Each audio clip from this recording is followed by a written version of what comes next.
Black woman was arrested, without a word. Then her backup stepped out and left. Everyone in shock. The moment the handcuffs clicked around her wrists, silence fell over the bustling downtown sidewalk like a dropped curtain. The officers didn't ask for her name, didn't read her rights, didn't explain a thing. They simply grabbed the tall black woman in the gray blazer and snapped cold metal around her wrists.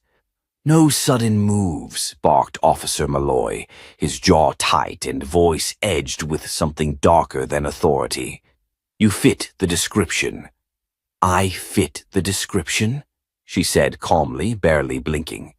Her tone was firm but unnervingly even, as if she'd already predicted this moment. "That's all you need to drag someone off the street?" Malloy didn't answer. His partner, Officer Kelsey, looked vaguely uncomfortable, but said nothing. A few pedestrians slowed down, their eyes darting between their phones and the unfolding scene, but no one stepped in. The woman didn't yell, didn't struggle. She stood with a posture that radiated something subtle yet powerful: confidence, dignity, danger even, but not the kind you cuff for. Her name was Celeste Monroe, and if anyone had cared enough to ask, they'd have learned she was a decorated former Army intelligence analyst turned civil rights attorney. But in that moment, to the two white officers, she was just a black woman in a suit walking too calmly past a jewelry store that had reported a shoplifting incident an hour earlier. One witness tried to speak up. A young Latino man in a UPS uniform edged forward. "Hey, I just saw her come out of that building across the street. That's a law office, man. She didn't even go near the store." Malloy glared at him. "You trying to interfere with a police investigation?" "No, but you can file a statement later. Keep moving." Celeste's eyes met the delivery man's. She gave him the smallest nod, an unspoken thank you. Then she turned her gaze forward again, resolute, as they guided her to the cruiser. Inside the squad car, her wrists still bound, Celeste kept her breathing slow and steady. She was already building the case in her mind, every word they'd said, every action they'd taken. But she knew this wouldn't be won from the back of a police cruiser. At the precinct, she was booked with robotic indifference. No phone call, no charges explained. They logged her in as Jane Doe, pending verification. "You're gonna be real sorry about this," said a young black female officer in the background to no one in particular. "Y'all just don't know who you messing with." "What did you say, Officer Taryn?" Malloy snapped, overhearing. "I said you didn't even check her ID. That's basic. I ain't saying more than that." She refused to identify herself. Celeste turned her head. "I didn't refuse. I was never asked." Malloy ignored her. As they placed her in the holding cell, Celeste sat on the bench, silent. She didn't shout for a lawyer. She didn't make a scene. She simply waited, like a chess master letting a lesser opponent overplay his hand. But what happened next wasn't in anyone's script. 37 minutes after her arrest, the precinct's front door slammed open. A man in a sharply cut charcoal suit stormed through, trailed by two sharply dressed federal agents. His presence was explosive, controlled, precise, and absolutely commanding. Every cop in the room turned. Some stiffened instinctively. Others shrank. "Where is she?" he demanded. Malloy stepped forward. "Sir, you can't—" The man held up his badge. It gleamed under the fluorescence. Derek Cole, U.S. Deputy Attorney General. And he wasn't alone. The two agents behind him flashed federal credentials, both from the Department of Justice's Civil Rights Division. "Agent Ramirez, locate Celeste Monroe, now." The room froze. "Did he say Celeste Monroe?" one officer whispered. Malloy's mouth fell open.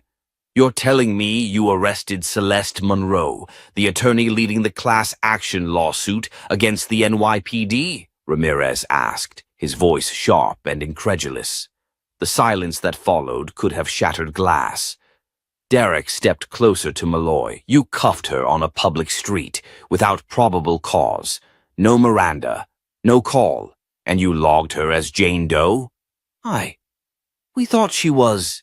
She matched a report. I know what you thought, but let me be very clear.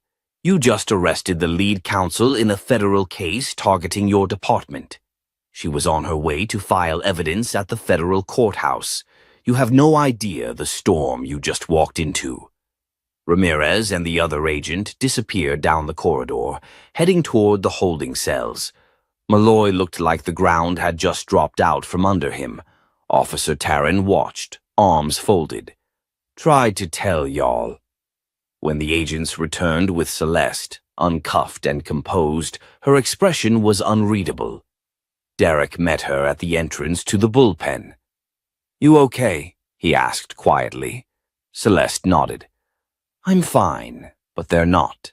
She turned toward the room, her voice calm but resonating like thunder.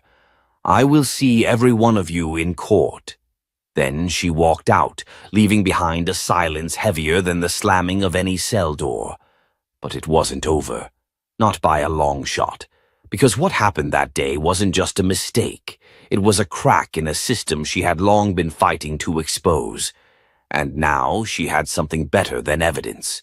She had proof, living, breathing, undeniable proof. And she was going to use it. Back at her apartment in Harlem that night, Celeste Monroe sat at her kitchen table, staring into a cup of lukewarm tea that had long since stopped steaming. She was calm, but not still. Inside, her mind was a roaring fire. What they did wasn't just personal, it was systemic. And now, it was provable.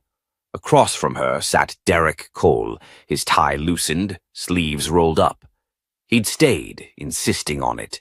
The usually buttoned-up Deputy Attorney General had a rare softness in his face tonight. "They didn't just mess with the wrong woman," he said. "They messed with the entire DOJ." Celeste didn't look up. "They're not afraid of the DOJ, not really. They've survived years of investigations, reports, recommendations. But this?" She finally met his eyes. "This gives us leverage." Derek nodded slowly. "They handed it to us on a platter." She set her tea down. "I want more than leverage. I want reform. Deep, wide, messy reform. No more task forces, no more press conferences. We take this to the courtroom and make it public.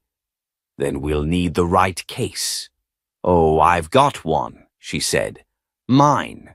Derek studied her. "You're ready to be plaintiff and counsel." "If that's what it takes." Before he could answer, her phone buzzed. Unknown number. She answered cautiously. "Monroe." A male voice came through, low and clipped. "Ma'am, this is Sergeant Joel Thacker. I wasn't on duty during your detainment today, but I reviewed the footage." Celeste stiffened. "Go on." I think you need to see something. I'm not comfortable discussing it on a recorded line. I'd prefer to meet." Derek mouthed silently. "Do you know him?" Celeste shook her head. "Where?" "There's an old community rec center on 112th, back parking lot. Midnight." "You know that sounds shady as hell, right?" "I know, but so was what I found. Come alone." Click. Celeste set the phone down and looked at Derek. "You're not going alone," he said. "You're damn right I'm not." By midnight, Derek and Celeste were parked down the block from the rec center in a nondescript black SUV. The lot was empty except for one unmarked NYPD cruiser with no lights on. Celeste stepped out first, her heels crunching lightly on gravel. A figure emerged from the shadows. White, mid-40s, stocky build, badge clipped to his belt. Sergeant Thacker, she presumed. He raised both hands slightly like a silent peace offering. "You're brave for showing up," she said. "I'm not brave," he replied. I'm just tired of pretending I don't see it anymore." He reached into his coat slowly and pulled out a flash drive. This footage never made it into the system. It was deleted, or so they thought. Internal surveillance from the precinct, audio included. He handed it to her. "Why give this to me?" "Because what happened to you wasn't random. There's a file. A flag on your name. Internal directive says if you're ever spotted near any sensitive precinct zones, you're to be detained under suspicion. No probable cause needed." Celeste's pulse quickened. "You're saying I'm being monitored? Targeted?" Thacker nodded grimly. "Not just you. A list of people tied to civil litigation against the department. You're all on it. Some have been randomly stopped 6, 7 times. Quiet intimidation." Derek had stepped forward by now. "You understand the legal implications of what you're saying?" "I do," Thacker said. "I've made copies, stored them off-site. I'm not the only one who's tired." Celeste stared at the flash drive in her hand like it was radioactive. "You ever heard of an officer named William Dorsey?" she asked suddenly. Thacker hesitated. "Yeah, he was IA, fired for whistleblowing. Said the department had an unofficial watch list for activist attorneys and journalists." "He's the reason I joined the army instead of the force," Celeste murmured. "He tried to expose the system, got chewed up for it." Thacker shifted. "You're not him." "No," she said. "I'm louder." Back at her apartment, Derek loaded the drive onto his encrypted laptop. As the footage played, both of them leaned in, breath held. There it was, clear as day. Malloy and Kelsey reviewing a memo before heading out. A paper in Malloy's hand. Priority flag, subject Celeste Monroe. Disruptive legal threat. Then, "Let's make her life harder. A little scare never hurts. She walks too proud for someone who hates cops." Celeste froze. "That's the smoking gun," Derek said softly. "No," she corrected him. "That's the first bullet." The next morning, Celeste stood on the steps of the federal courthouse in Manhattan, flanked by Derek and a phalanx of reporters. The flash drive had been handed off to a trusted federal judge. The lawsuit paperwork had been filed before sunrise. "Do you have a statement, Miss Monroe?" a reporter shouted. Celeste stepped forward. "I was arrested without cause. I was silenced without explanation. But I will not be intimidated. Not now. Not ever." A ripple of camera shutters followed. "And to the officers who did this, your reckoning is coming. Not in secret, in court, on record, under oath." The press surged forward, shouting questions. But Celeste had said enough. She walked back down the courthouse steps, and in that moment, it wasn't just her stride that was unshaken. It was the entire foundation of their system starting to crack. The courtroom buzzed with anticipation. Reporters lined the back row, microphones and cameras aimed toward the front. A few whispered Celeste Monroe's name, while others jotted down notes about the surprise federal lawsuit that had sent shockwaves through the NYPD less than 24 hours ago. Celeste sat at the plaintiff's table, perfectly composed in a charcoal gray suit, her natural curls pulled back into a sleek bun. She looked neither angry nor triumphant, just ready. Beside her, Derek whispered, "You sure you want to cross-examine Malloy yourself?" She turned her head slightly, her voice steady. "He looked me in the eye when he cuffed me like a criminal. I want him to do it again, this time on the record." Across the aisle, Officer Greg Malloy sat stiffly, jaw clenched. His lawyer, a well-known defense bulldog named Susan Carpenter, leaned in to whisper something, but Malloy just nodded, his eyes flicking toward Celeste with a mixture of fear and resentment. The judge, a stern woman named Marjorie Klein, entered the courtroom and called the session to order. Derek rose. "Your Honor, we'd like to call Officer Greg Malloy to the stand." As Malloy took his seat, Carpenter stood. "Objection, Your Honor. We'd like to file a motion to quash the subpoena, citing active departmental investigation." Judge Klein didn't even blink. "Motion denied. Officer Malloy, please take the stand." Celeste rose slowly, the quiet hush in the courtroom thickening. She approached Malloy with the calm, predatory grace of someone who had waited too long for this moment. "Officer Malloy," she began, "on the morning of April 12th, you were one of 2 arresting officers outside Cafe Grove, correct?" He cleared his throat. "Correct. And can you describe the reason you detained me that morning?" Malloy hesitated, glancing at Carpenter, who gave a curt nod. "We were acting on suspicion based on a report from a local resident. Said there was a woman loitering, possibly casing the area." "And that woman was me?" "Yes." She stepped closer. "Did you verify that report before detaining me?" "It was a judgment call." "Did you ask for my name, identification, or give any explanation?" "No, we followed protocol." Celeste pulled a document from her file and held it up.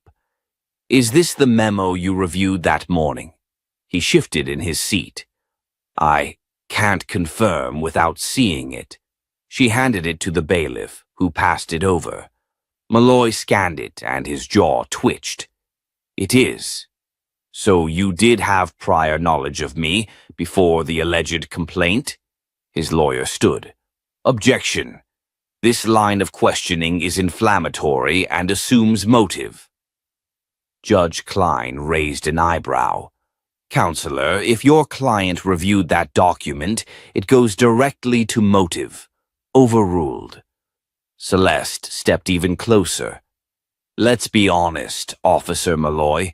You didn't arrest me because of a complaint. You arrested me because your department labeled me a disruptive legal threat. Isn't that correct?" Malloy's face flushed. "I acted on the information provided." "Which was?" "That you were flagged." Gasps rippled through the courtroom. "So you knew who I was," Celeste said quietly, "and you arrested me anyway, without a word." Malloy looked down. In the audience, a tall black man in a federal marshal's uniform crossed his arms. Celeste continued. "And when I asked why I was being detained, you said nothing. When I asked to see a supervisor, you said nothing, because your orders were clear. Silence me, intimidate me." She turned to the judge. "No further questions." Back at the plaintiff's table, Derek leaned in. "You got him. That moment when he admitted the flag, you got him." Celeste exhaled slowly. "It's not just about him. It's about the system that let him feel like it was normal." As court adjourned for lunch, Susan Carpenter approached them. Her expression was unreadable. "Monroe," she said, "just so you know, not everyone on our side thinks what happened was right." Celeste narrowed her eyes. "Then I expect a full confession tomorrow?" Carpenter gave a dry chuckle. "Don't push your luck, but don't be surprised if some of your next witnesses are cooperative." She walked away. Derek blinked. "What the hell was that?" "A crack," Celeste murmured. "The first crack in their wall." Later that afternoon, as Celeste walked out of the courthouse, the crowd outside erupted into a sea of voices. Supporters held signs. "Justice for Monroe. Accountability now. No more silence." But one voice broke through the noise. "Celeste! Celeste!" She turned. A woman in her 50s with tired eyes and a trembling hand stepped forward. My son was stopped 3 times last year. Same precinct. They said he looked like someone they were watching." Celeste nodded gently. "Write it down, every detail. You'll have a place in this case." The woman clutched her hand. "Thank you. Thank you for fighting." Celeste smiled, a sadness behind it. "I'm just getting started." That night, back in her apartment, her phone lit up again. Private number. She answered. A distorted voice said, "They're watching you." "Who is this? You need to be careful. You're not just making waves, you're making enemies. The line went dead. Derek looked up from the couch. What was that? Celeste stood still for a moment, then whispered, "Confirmation." Of what? That we're finally hitting the right nerve. The hallway outside the courtroom was colder than usual, both in temperature and tone. Reporters had been barred from entering the next session. Something big was coming, and the air was thick with the hush of withheld truth. Inside the federal courtroom, Celeste stood near the bench, eyes scanning the bench memo Judge Klein had just received in a sealed envelope. She could feel something shift in the judge's demeanor. A glance, a pause. "Ms. Monroe," Judge Klein said, peering over her glasses, "before we proceed with your next witness, the court has just received new documentation. Classified content, recently declassified by the DOJ as part of the internal probe into unlawful surveillance." Celeste's pulse quickened. She hadn't been informed of this development. Derek gave her a subtle nod across the aisle. It wasn't them. This was coming from above. The judge continued, "We'll recess for 10 minutes to allow counsel time to review the documents." Celeste stepped out into the side room where the sealed documents were waiting. As she scanned the first few pages, her hands stiffened. It wasn't just about her. There were names, dozens of them, Black community leaders, defense attorneys, investigative journalists, all flagged in the same internal NYPD database, codenamed Project Sentinel, each marked as high risk or influence threat. A knock at the door interrupted her focus. Derek stepped in, locking the door behind him. "You seeing what I'm seeing?" he asked, holding his own copy. Celeste swallowed. This isn't about one arrest. This is a pattern. A systemic plan to silence dissent under the pretense of public safety. "And now we've got proof," Derek whispered. Back in the courtroom, the audience was thinner. Security had quietly increased. Malloy was missing. Instead, a surprise witness sat at the defense's side, a man in a tailored gray suit, mid-50s, wearing a smug smirk and a gold lapel pin that screamed internal affairs. Celeste leaned toward the bailiff. "Who is that?" "Deputy Commissioner Vaughn Mathers," the bailiff replied quietly. "Came in 10 minutes ago with federal clearance." As Judge Klein resumed session, she looked pointedly toward the defense table. "I understand the defense is presenting a new witness. This had better be relevant." Susan Carpenter stood. "Your Honor, with all due respect, the arresting officer has submitted a psychological deferment due to stress. In his place, the department offers Deputy Commissioner Mathers to speak to protocol and context." Celeste didn't blink. "I have no objection. In fact, I insist he testify." The courtroom tightened. Mathers took the stand with the confidence of a man who'd survived 100 hearings and never once left with a bruise. Celeste approached. "Deputy Commissioner Mathers, are you familiar with a project called Sentinel?" The man chuckled. "Counselor, I've seen a lot of initiatives come and go. You'll need to be more specific." She placed a copy of the file on the evidence projector. "Does this refresh your memory?" The screen lit up with a black and white scan. Headers in red. Internal. NYPD Confidential. Below them, photos. Names. Flags. Mathers' jaw tensed for half a second. Just enough. Celeste continued. "Would you say this document reflects a lawful initiative?" "Classified documents can be taken out of context, Ms. Monroe. You of all people know that." "Then let's bring it into context." She clicked to the next slide. Her own photo appeared, alongside the phrase, "Recommend silent surveillance. If uncooperative, escalate." Gasps from the audience. A woman clutched her chest and sat down hard. "Why was I flagged, Commissioner?" He adjusted in his seat. Your work in dismantling prior wrongful conviction cases made you a point of interest, not a threat. And yet I was arrested without cause, denied a phone call, and surveilled for weeks before that arrest. How do you explain that?" His smile cracked. "I don't make tactical field decisions," Celeste leaned in, "but you gave the green light to the system that made them." He started to respond, but Judge Klein raised her hand. "I think we've heard enough for today." As the courtroom emptied, Carpenter pulled Mathers aside, whispering furiously. Derek joined Celeste at her side. "You just cracked their armor."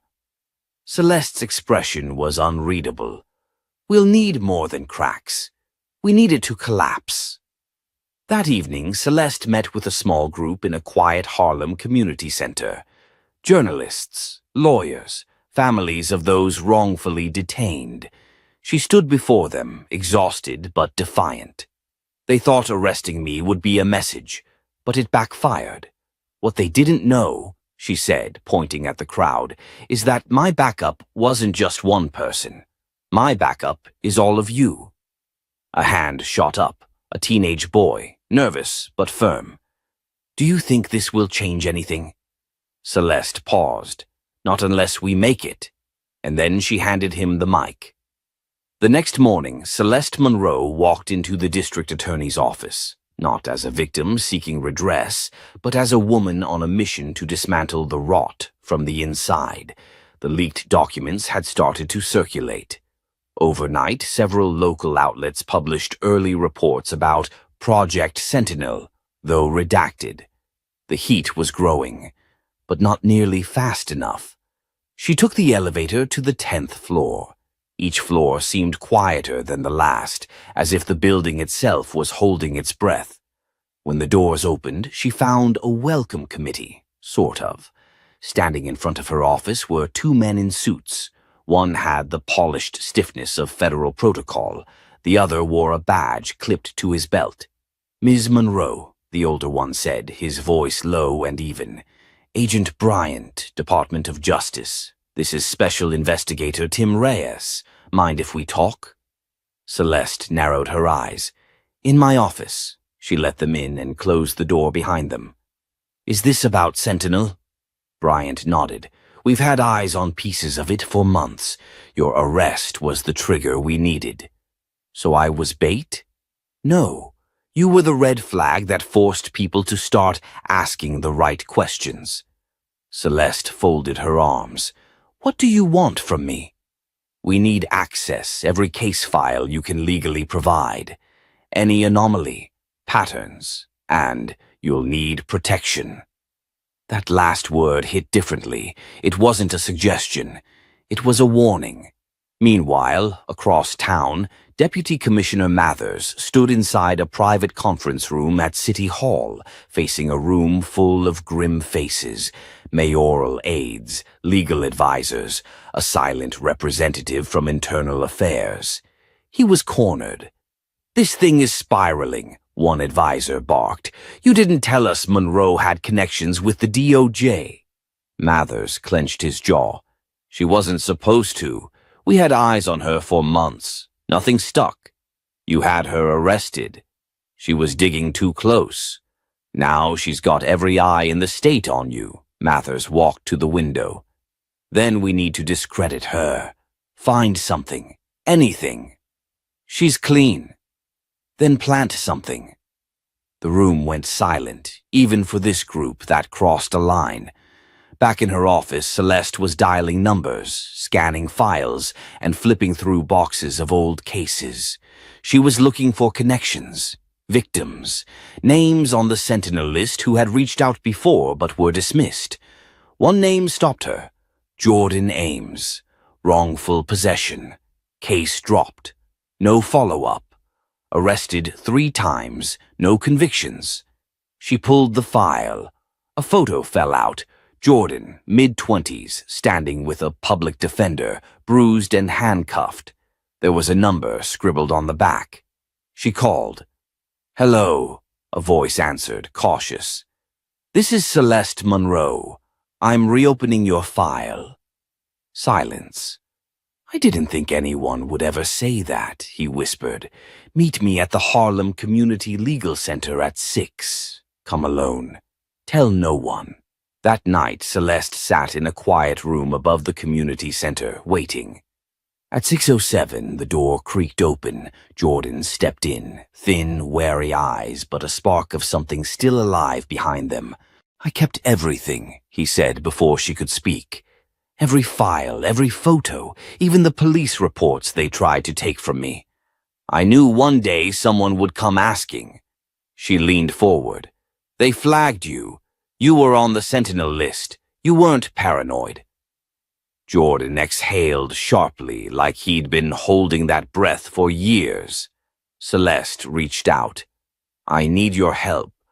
I need someone who's lived it, someone who isn't afraid to speak. On record." He hesitated. "They'll come for me." "They already did. Now it's time we return the favor." The next day, news spread that Celeste Monroe had subpoenaed several high-ranking NYPD officials for a closed-door hearing. The city buzzed. She was no longer just defending herself. She was building a case. But trouble wasn't far. As she stepped into her car that night, the window beside her shattered with a pop. A warning shot, not meant to kill, but close enough to remind her that someone was watching. She ducked, heart hammering. A man in a hoodie sprinted from the alley. Her driver hit the gas. "Drive," she whispered, her voice shaking. "Fast." Later, inside her apartment, with reinforced locks and new security cams, Celeste sat on the edge of her bed, hands trembling. This wasn't just about a courtroom anymore. It was war. And she wasn't backing down. The hearing room inside the State Building in Lower Manhattan was colder than usual, the kind of chill that seemed intentional, meant to unsettle. But Celeste Monroe wasn't unsettled. She was armored.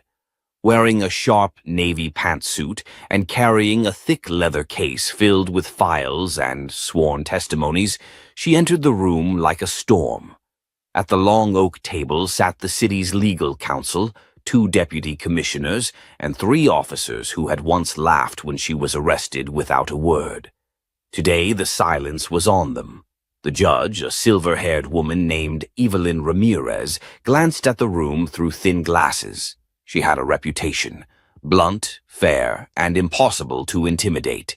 "We are here to review the legality of recent law enforcement practices and alleged abuse of power, particularly surrounding a classified initiative referred to as Project Sentinel. Ms. Monroe, you may proceed." Celeste stood, heart pounding but voice steady. "Your Honor, I bring before you not only documents but people who were targeted, silenced, and in some cases, nearly destroyed by a system that was weaponized against them." She turned toward the crowd. At the back of the room sat Jordan Ames, his eyes locked on her with something like gratitude. Celeste continued. "Project Sentinel was never just about profiling. It was about preemptive punishment. Innocent individuals, often black and brown, flagged as future threats without evidence, simply based on zip code, school records, or relatives with a criminal history." The deputy commissioner, Thomas Rourke, cleared his throat. "With all due respect, these programs were intended to protect public safety." "Then why was I flagged?" Celeste snapped, stepping closer. "Why was an assistant district attorney, one with no record, no ties to any criminal element, arrested in front of her neighbors without explanation?" Rourke's lips pressed into a thin line. Ramirez lifted an eyebrow. "Answer the question." He hesitated. "There was a data discrepancy." Celeste slammed a printed page on the table. "That's a lie, and here's proof. My name wasn't added by a database. It was added manually. Someone targeted me." Gasps rippled through the room. Ramirez peered at the page. "Who added her name?" That's when the twist dropped like a guillotine. Celeste pulled another document from her folder and handed it to the judge. The signature belongs to Chief Data Analyst Nolan Price, but the order came from Deputy Commissioner Mathers himself. The room exploded. Reporters scribbled frantically. A camera light flicked on in the hallway. Ramirez banged her gavel. "Order!" Mathers, seated off to the side, went pale. His lawyer leaned in, whispering, but Mathers shook his head slowly. He looked at Celeste like he'd just seen a ghost. "This is retaliation," he said weakly. "She's twisting it." Celeste leaned forward. "Then explain why you also ordered the deletion of 6 files tied to Sentinel targets, 2 of whom are now dead." Silence fell like a dropped curtain. Outside the courtroom, things were unraveling fast. Public pressure had mounted. Hashtags like #Justice for Jordan and #Sentinel Exposed were trending nationally. Lawmakers began drafting emergency hearings. Protests were forming outside the NYPD's headquarters. Inside, Ramirez stood. "This court orders an immediate investigation into the conduct of Deputy Commissioner Mathers and all NYPD personnel connected to Project Sentinel. You are hereby placed under temporary suspension pending the outcome of the investigation." Mathers blinked like he'd been slapped. Celeste didn't celebrate. Not yet. Later that evening, back at her apartment, she stood on the balcony overlooking the city. The wind tugged gently at her braids. Miles away, the skyline shimmered. She wasn't satisfied. There were still officers on the street pulling people over for the way they looked. There were judges rubber-stamping warrants because the accused lived in the wrong neighborhood. And there were stories like Jordan's, hundreds of them, buried in manila folders and dusty archives. Her phone buzzed. It was a text from Bryant, the DOJ agent. "Tomorrow, Federal Building, bring everything." Celeste turned back inside, poured herself a glass of water, and sat on the edge of her bed. She stared at a framed photo of her mother, another woman who had once fought for justice but never saw it win. "I'm not done," she whispered. In another part of town, Deputy Commissioner Mathers stood inside a private garage, pacing beside a black SUV. A man in shadows approached him. "You told me this woman was a low-level problem," the man said coldly. Mathers shook his head. "She was. Now she's a wildfire." "Then you should have buried it better." Mathers swallowed hard. "What do we do?" The man lit a cigarette. "You don't do anything. We'll take it from here." Back in her apartment, Celeste finally allowed herself a brief moment to rest, but only for a moment. Because the war wasn't over. It was just evolving. The air inside the Federal Building was thick with unease. Even the marble floors couldn't mute the urgency in every step. Celeste Monroe walked with a purpose, her heels striking the ground like a drumbeat. In her hand was a folder sealed with a red DOJ sticker. Her other hand gripped her phone, clutched tightly against her chest as if it were a weapon. Bryant met her at the security checkpoint, wearing a dark gray suit and a grim expression. "You're ready for this?" he asked. "I've been ready since they put cuffs on me in front of my building," Celeste replied. They rode the elevator in silence. It wasn't until they stepped into the room on the 27th floor, a glass conference room packed with federal attorneys, internal affairs officers, and 2 agents from the Civil Rights Division, that the magnitude of what was about to unfold truly hit her. Bryant nodded for her to begin. Celeste opened the folder and slid the documents across the table. "This is everything. The internal emails, deleted directives, reflagged records, and suppressed complaints. They built an entire parallel system meant to sidestep due process, all under the label of public safety." One of the DOJ agents, a tall black woman named Dana Holtz, flipped through the evidence. Her brow furrowed deeper with every page. She finally looked up. "This goes beyond misconduct," she said. "This is a conspiracy." Celeste's voice was low but clear. And it's still active. Mathers was only the visible face. Someone else is feeding the system. Someone bigger. Another agent leaned forward. Do you have any idea who? Celeste paused, then slid a flash drive across the table. I didn't. Until last night. Back at her apartment, she had run every file through a trace algorithm developed by a friend at MIT.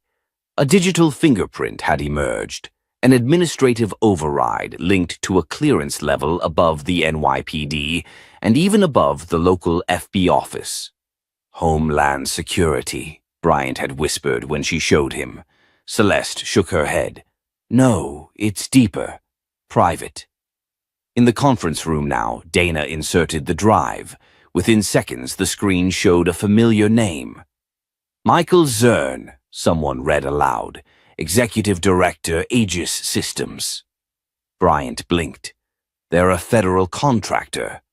Celeste nodded. And the architects of Sentinel. They were feeding names into the system, manipulating arrest data, predicting risks. But more than that, they were monetizing it. The more threats they identified, the more funding they secured. It was profit-driven profiling. The room erupted in murmurs. You're telling me a private contractor has been manipulating law enforcement decisions for profit? An agent asked, incredulous. Celeste nodded. And using law enforcement as their weapon of execution. Dana stood, stone-faced. We'll need to move fast. Once Aegis knows we're onto them, they'll bury the rest. Outside, the streets buzzed with protest. A small crowd had gathered near City Hall, holding signs, chanting Celeste's name alongside demands for justice. Among them stood Jordan Ames, recording everything on his phone. What had started as one woman's wrongful arrest had snowballed into a full-blown movement. Back inside, the DOJ team moved into crisis mode. Calls were made, subpoenas issued, and by dusk, federal agents raided Aegis Systems' downtown office. But Celeste wasn't celebrating. Not yet. Later that night, as she returned to her apartment, she found her door ajar. She froze, quietly reaching for the pepper spray in her coat pocket. She pushed the door open. Inside, nothing was missing, but everything had been touched. A photo frame was slightly tilted. A drawer was left open, and on the kitchen counter was a plain white envelope. She opened it. Inside was a single line typed. You were warned. Stop digging. The breath caught in her throat. Her fingers trembled, but then her eyes narrowed. She grabbed her phone and called Bryant. They broke into my place. They left a message. Bryant cursed under his breath. We'll put someone on your door tonight. Stay with me or with someone you trust. No, Celeste said firmly. I'm not running, not when we're this close. Then at least let me call in the marshals. She didn't argue. Not this time. As she hung up and looked around her apartment, she realized something profound. They were scared. She wasn't just a nuisance to them anymore. She was a threat. Celeste walked to the window and stared out at the city. Somewhere in those lights, someone was watching her. But they didn't understand what she had become. She wasn't just seeking justice. She was justice. And come morning, she'd show them just how dangerous the truth could be. The courtroom was packed, elbows brushing shoulders, whispers coiling in every corner like smoke. Reporters clustered in the back, notebooks open, cameras prepped but forbidden to flash. The air was dense with tension, expectation, and something else. The possibility that justice might finally be visible. Celeste Monroe sat at the plaintiff's table, her posture tall, chin high. She wore a charcoal gray suit, not flashy but immaculately pressed, dignified. Bryant sat beside her, eyes scanning the defense team like a man waiting to see which wolves would break first. Across the aisle sat the real face of the operation. Michael Zern, head of Aegis Systems, flanked by two of the most expensive attorneys in New York. He wore a corporate smile, smug and cold. but behind that grin his hands were clenched just tightly enough to tremble. The judge, a black woman in her 50s named Honorable Linda Rowe, struck the gavel twice and called the room to order. This hearing will determine whether sufficient evidence exists to pursue a full federal inquiry into the conduct of Aegis Systems and its partnership with state and local law enforcement agencies. Celeste stood. Your Honor, we're prepared to present the evidence. And then it unfolded. Months of digging, layers of digital trails, testimony from whistleblowers who had once programmed the predictive algorithms, sworn statements from community members falsely arrested or harassed because their names appeared on a flawed data list. Every piece linked back to Aegis, and every link traced back to Prophet. When Celeste queued up the final video clip, the room went still. It showed Zern in a private shareholder briefing speaking plainly. As long as we control the data, we control the narrative. Fear sells, fear funds, and fear protects our bottom line. The silence afterward was heavy. Zern's attorney stood, objecting furiously. That video was obtained without warrant. But Judge Rowe raised her hand. You'll have your turn. Sit down. Celeste didn't need to look at the crowd to feel the shift. The courtroom was no longer a room of spectators. It had become a collective of witnesses.